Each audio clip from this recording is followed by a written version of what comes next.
el día de hoy quería comentarles un poquito acerca de los nuevos nanomateriales con aplicaciones en fotocatálisis. Esto es justamente una charla para Nano por un Día, ¿sí? Yo soy Francisco Ibáñez, soy coordinador del área de sensores y electrocatálisis que pertenece al INIFTA y a la UNLP, a la Universidad Nacional de La Plata. Entonces, déjenme mostrarles un poquito los lineamientos que vamos a ver en esta charlita. Sí, voy a presentarles el grupo, vamos a hablar del grafeno y los elefantes, ¿sí? Vamos también a hablar un poquito de cómo funciona un catalizador y por qué son importantes los fotocatalizadores en el área de medio ambiente. Vamos a ver la obtención de grafeno, ¿sí? Y derivados de grafeno, eso lo hacemos en el laboratorio, aquí, como les decía, en La Plata, en la Universidad Nacional de La Plata. Y también vamos a hablar, voy a proponerles algunos fotocatalizadores y otras tecnologías que les pueden servir a ustedes para sus proyectos. Les voy a charlar un poquito de mi experiencia en Estados Unidos y bueno, justamente los voy a agradecer al final de esta charla. Así que básicamente son los lineamientos. Bueno, el INIFTA, como les decía, este es el instituto, es uno de los 10 institutos que pertenecen a la Universidad Nacional de La Plata y al CONICET, en La Plata, en provincia de Buenos Aires. Este es el laboratorio, acá se ve un pequeño reactor, aquí es donde hacemos grafeno, acá están los cilindros de gases, y el laboratorio se llama Sensores y Electrocatálisis. Los miembros son, los que se ven acá, Santiago Barrionuevo, Agustina Reina, David Muñetón, Lucas Melía, Mauricio Llaver. Y nuestros intereses están puestos, en la síntesis de nuevos materiales, nanomateriales, como el grafeno 3D, grafeno plano y quantum dots de grafeno, ¿sí? De esto vamos a charlar un poquito más adelante. Nos gusta la parte de detección y sensado, la parte de fotocatálisis y diseño de fotoánodos, la electroquímica y electrocatálisis. Entonces, ¿cómo aparecen estos nuevos nanomateriales? ¿Por qué son importantes? Porque, por ejemplo, el grafeno, ustedes ven ahí, se ve una imagen donde un elefante que puede básicamente pesar 8 toneladas, está soportado por una lámina delgada de grafeno. Es tan delgada que el grafeno tiene como espesor un átomo de carbono, ¿sí? Lo que tiene el grafeno es que es muy resistente mecánicamente y al peso. Entonces, esto no es que se ha demostrado experimentalmente, no es que se ha puesto un elefante sobre una lámina de grafeno, pero sí se han hecho los cálculos, ¿sí? Los físicos y los que hacen cálculos han logrado determinar que soportaría, ¿sí? El grafeno el peso de un elefante.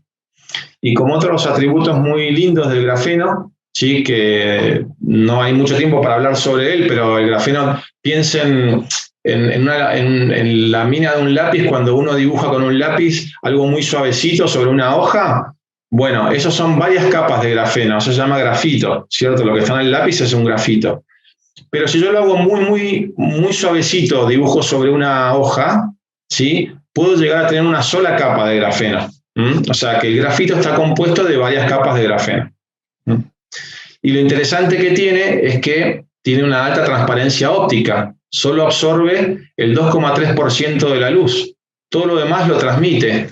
Entonces, si uno piensa en un panel solar o en un fotocatalizador, o sea, donde uno ilumina con luz, se presenta como muy interesante porque es transparente a la luz. Es un excelente conductor eléctrico y térmico. Como decíamos recién, tiene alta resistencia mecánica, ¿sí? Es 100 veces más resistente mecánicamente que el acero. Estos son cálculos teóricos, ¿no? Si pudiésemos al acero hacerlo de una sola lámina de acero, de una monolámina, o muy delgadito de acero como es el grafeno, veríamos que el grafeno es 100 veces más resistente. Y es biocompatible porque está compuesto de carbono, lo que estamos compuestos nosotros, básicamente agua y carbono. Así que cuando uno piensa en un fotocatalizador, lo que piensa es, utilicemos la energía del sol para activar un dispositivo. Y ese dispositivo lo que tiene que hacer es fotocatalizar. Por eso se llama fotocatalizador. O sea, va a usar fotones, lo que sería lo mismo que decir luz, ¿sí?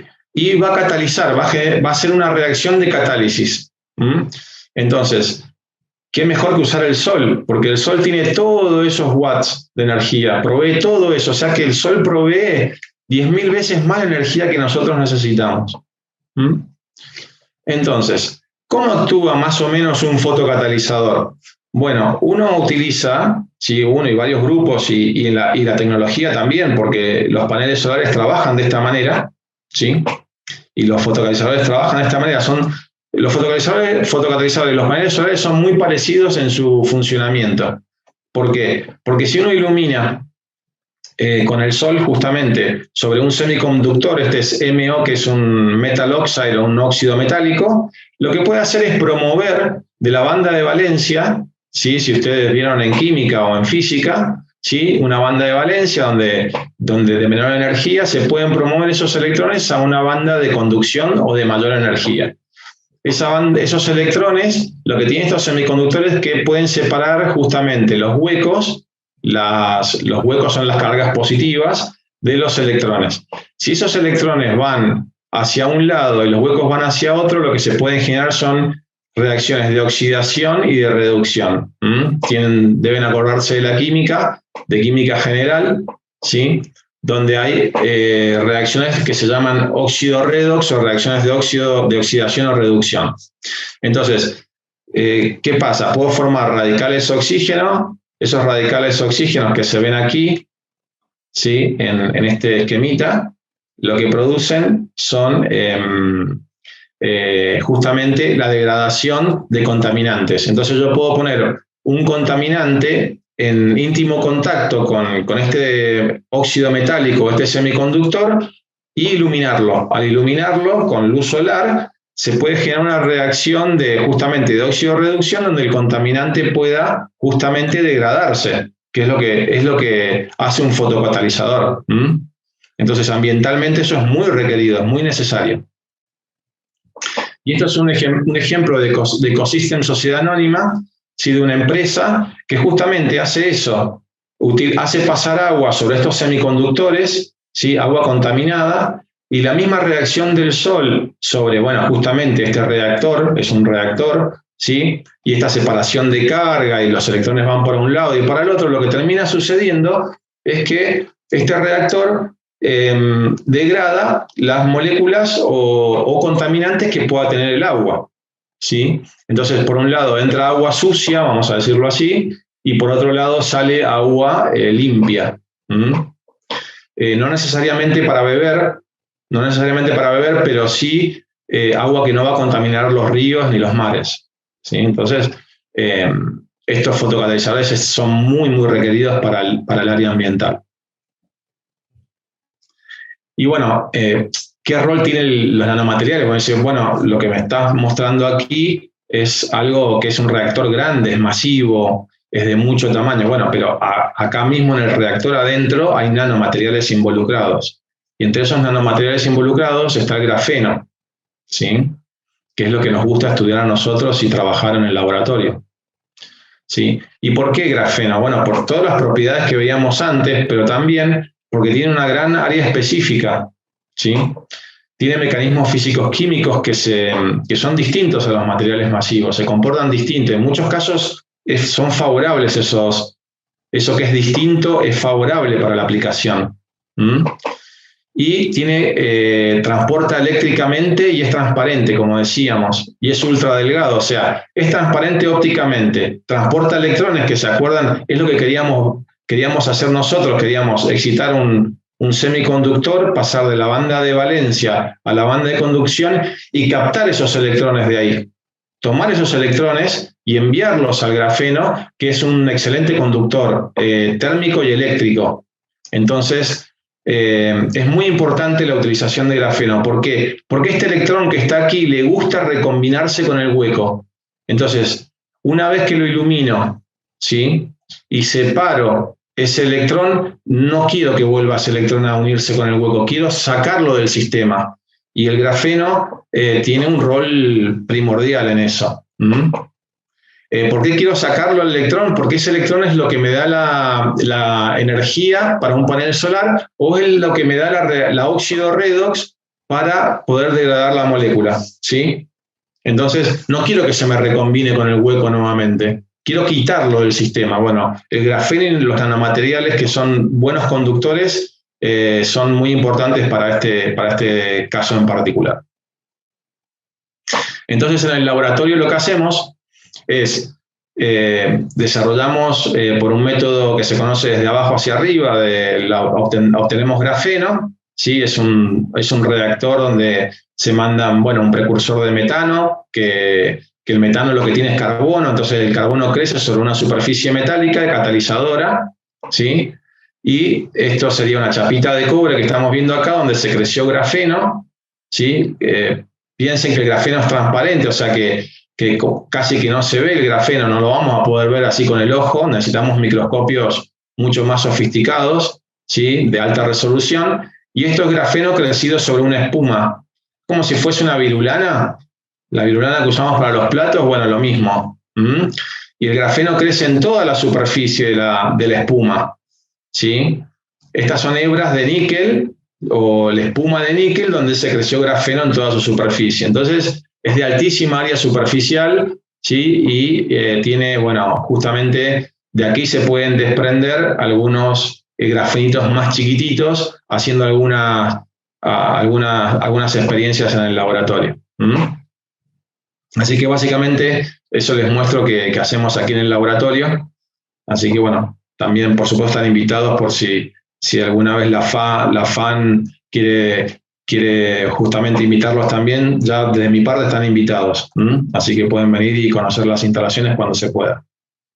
Cuando termine, o por lo menos cambie un poco la situación de pandemia. Entonces, ¿cómo lo usamos nosotros a este fotocatalizador en el laboratorio? Bueno, hacemos crecer grafeno sobre una espuma, como les decía recién, hacemos absorber el contaminante sobre la espuma, ¿sí? Y lo que vemos acá, estas flechitas que se ven acá, es que el contaminante se absorbe, ¿sí? Y al momento que se absorbe, ¿sí?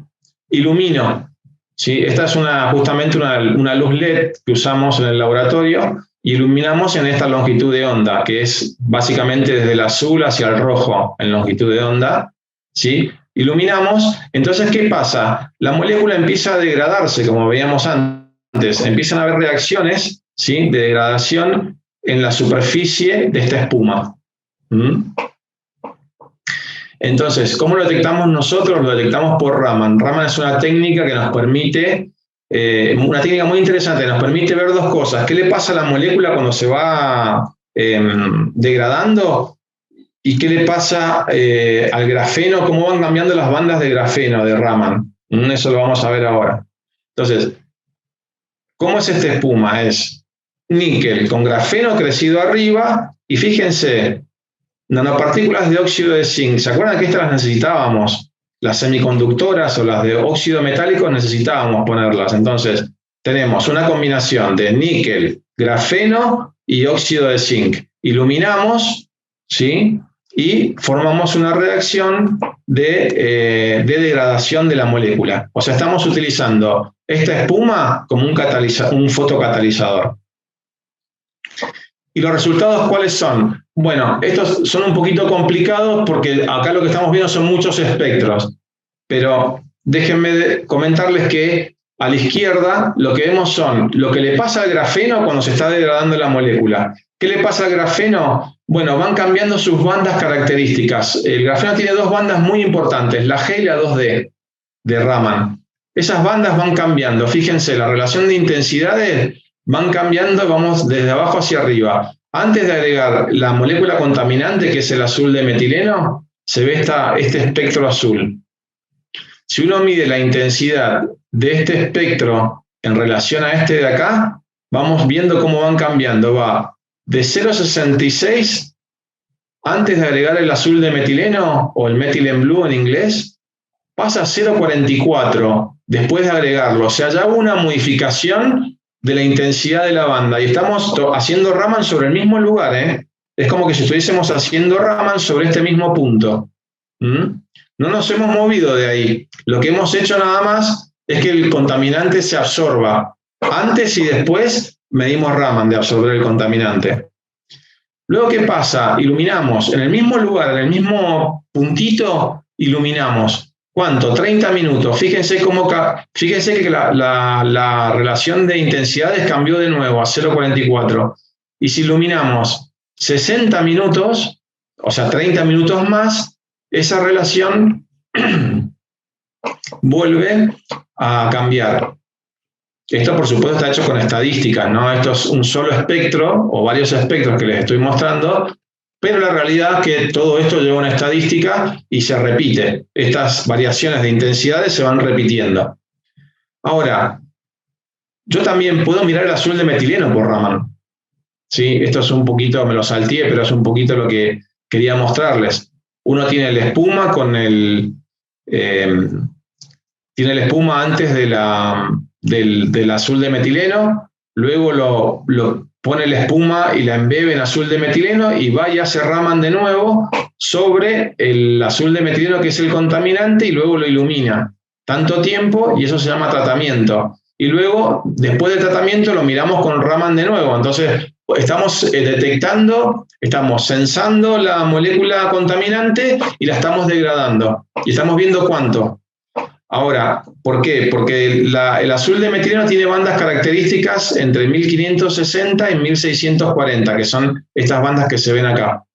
¿Sí? Ahora, ¿qué pasa? Si nosotros ponemos 4 ppm, o sea, 4 partes por millón, piensen que la concentración es muy chiquitita del contaminante, solo 4 ppm sobre la superficie de la espuma, y la empezamos a tratar, ¿sí? 30 minutos y 60 minutos, como se ve en la figura, ¿sí? Y 60 minutos, vemos que la banda roja se va haciendo cada vez más chica. ¿Ven? ¿Qué significa que se va haciendo más chica? Se va achatando. Bueno, justamente lo que significa es que estoy degradando la molécula, ¿sí? Estoy degradando la molécula y quitándola del medio, ¿sí? Entonces, eso se analiza como relaciones de intensidades versus el tiempo en luz solar, o en este caso es un símil solar porque es una lámpara LED de bajo consumo. Entonces, esto es un poquito lo que vemos en el laboratorio y cómo analizamos nosotros este fotocatalizador.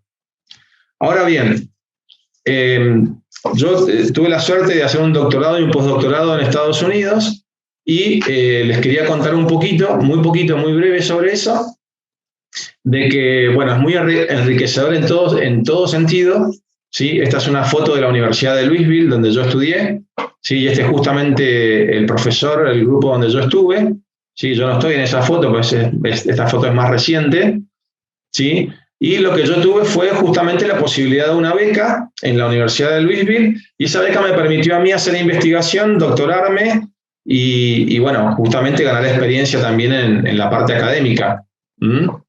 Y bueno, la Universidad de Louisville, como muchas universidades en Estados Unidos, tiene mucha interacción en áreas de ciencia y tecnología, ¿sí?